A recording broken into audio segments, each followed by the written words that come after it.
ঢাকা বিশ্ববিদ্যালয়ের যে টিএসসি প্রাঙ্গণ রয়েছে সেখানে কিন্তু ছাত্র শিবির এবং যে বামপন্থী যারা রয়েছে তাদের মধ্যে কিন্তু উত্তেজনা বিরাজ করছে। সেই চিত্র দেখানোর চেষ্টা করছি সদ্য সংবাদের মাধ্যমে। সেই ভিডিও ফোন নিয়ে যখন ভিতরে ঢুকছে তখন বলা হয়েছে সেই ছিল আপনার কাছে, কিন্তু আমরা এটা জানতে পারলাম আপনার কাছে কেউ নাই।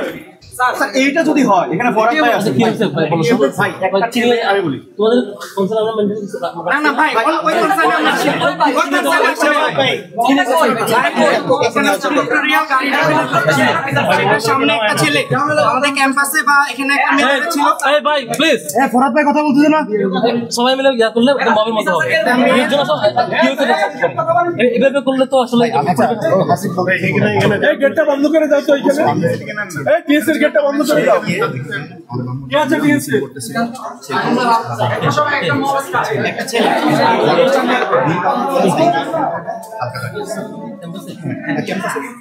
ক্যাম্পাসে কিনা জানি না করতে পারছি, আমি বলি সে বলছে ক্যাম্পাসে ছবি এখান দিয়ে ঢুকছে, আপনার সিসিটিভি থেকে ঢুকছে।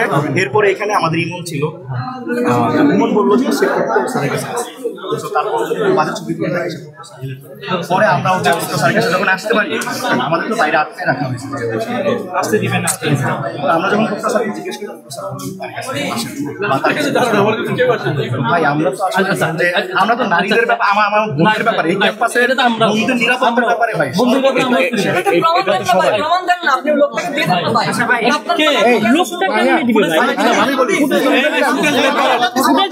ভাই আপনারা সেটা দুবাই থেকে এই কথা ভাইয়া এটা তো বলা যাবে ভাই শুনে আপনারা আপনি ফুটেজ পাগলের ব্যবস্থা নিব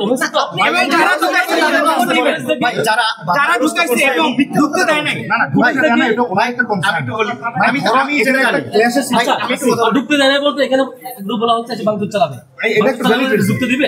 আমরা বল কেউ যদি এসে বলে এখানে টেস্ট আছে বাংলাদেশ চালাবে, তাহলে আমরা এটা তো ফালতু কথা, এটা একটা ফালতু কথা আমরা বলছি, আমরা বলছি কে বাংলাদেশ চালাবে বলছে। আপনারা কিন্তু এখানে আপনারা ভিতরে আসছিলেন, আপনারা কেউ বাংলাদেশ চালাবে আপনাকে আন্দাজে কথা বলা দিতে আপনারা অনেক কিছু আমরা প্রিভেন্টিভ মেজারস ভাই আমি বলি যে ধরে আমাদের ফেসবুকে আপনারা অনেক কিছু বলতে। আচ্ছা ভাই আমাদের একটা এছাড়া কথা বের করে দেন।